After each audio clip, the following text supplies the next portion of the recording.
Hey guys, Dirk here. This next project is a blast from the past. This project's probably about 8 years old, before my YouTube days, everything. And it was my first kit bash. Took this kit, that kit, whoosh, mashed it together to make something that didn't exist at the time. While it's full of inaccuracies, still one of my favorite builds. So again, I hope you enjoy.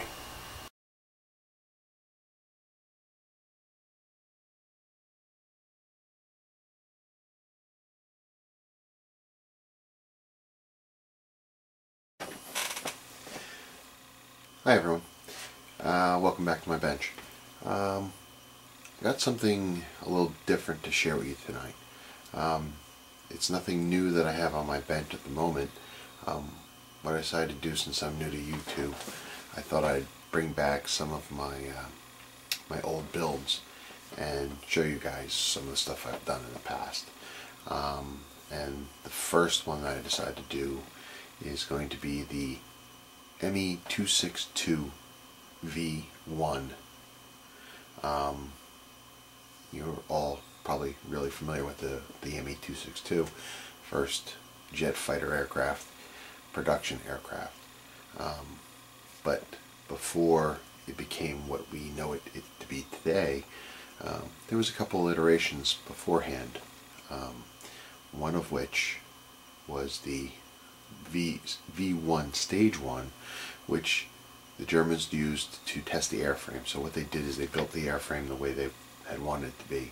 They didn't have any jet engines for it at the time, and what they did is they stuffed a Jumo 210A propeller-driven, piston-driven motor into the plane, and they flew it like that to test the airframe.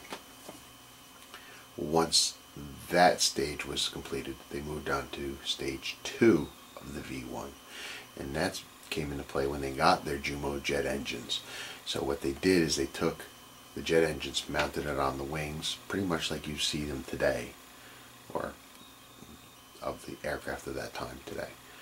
And then they still had the propeller-driven aircraft motor in the front nose of the aircraft. And again, this was kind of a fail-safe, and lucky it did, because when they did test this aircraft with the jet engines, the aircraft went up and both jet engines failed. Luckily, they had the piston-driven engine. The pilot was able to kick that into gear, start it up, and was able to safely land the aircraft, saving his life and the aircraft at the same time. So what I'm looking at doing is going to be the V1 Stage 2. So it's going to have 3 engines. It's going to have the 2 Jumo jet engines and then the 1 piston Jumo engine.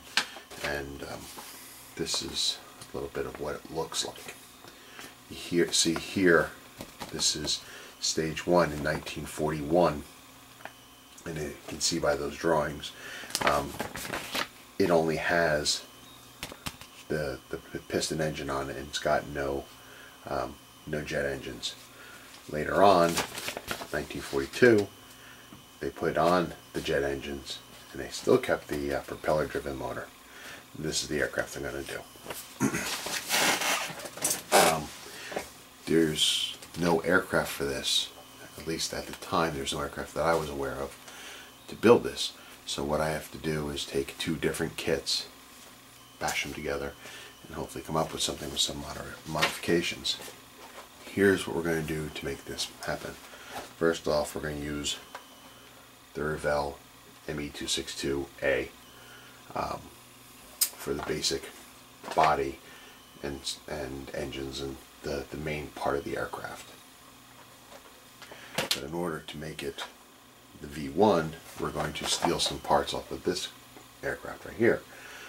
Okay, the Revell BF-109. From this one, we're going to steal parts of the nose, landing gear, the scoop, and probably some other bits of the cockpit and stuff like that.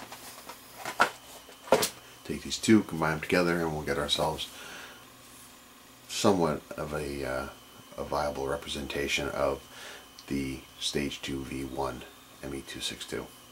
So again, this build is already done. What we'll do is we're going to head over to the computer over here, put together a slideshow of the build as it was done on the the unofficial Airfix modeling site and put it together, and then you guys can check it out. To the computer.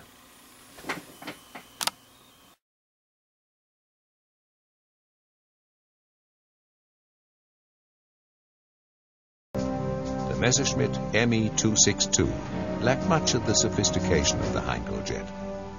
But it had a formidable image with its sleek, swept-back wings and two Junkers Jumo 004 jet engines slung below.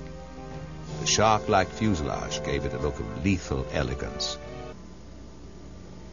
The engines weren't ready for the first flight trials, so a 700 horsepower nose-mounted piston engine was used instead.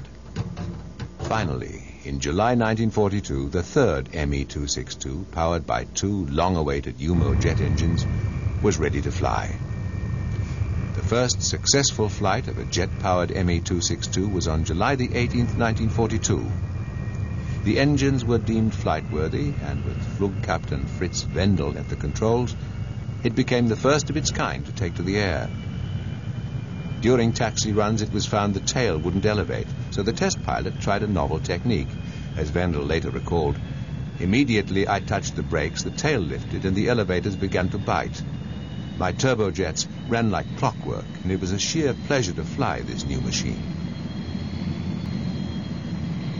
The flight was not without incident, however. On touchdown, fuel that had accumulated in the bottom of the left engine nacelle burst into flames. But the damage was slight, and the aircraft flew again that same day.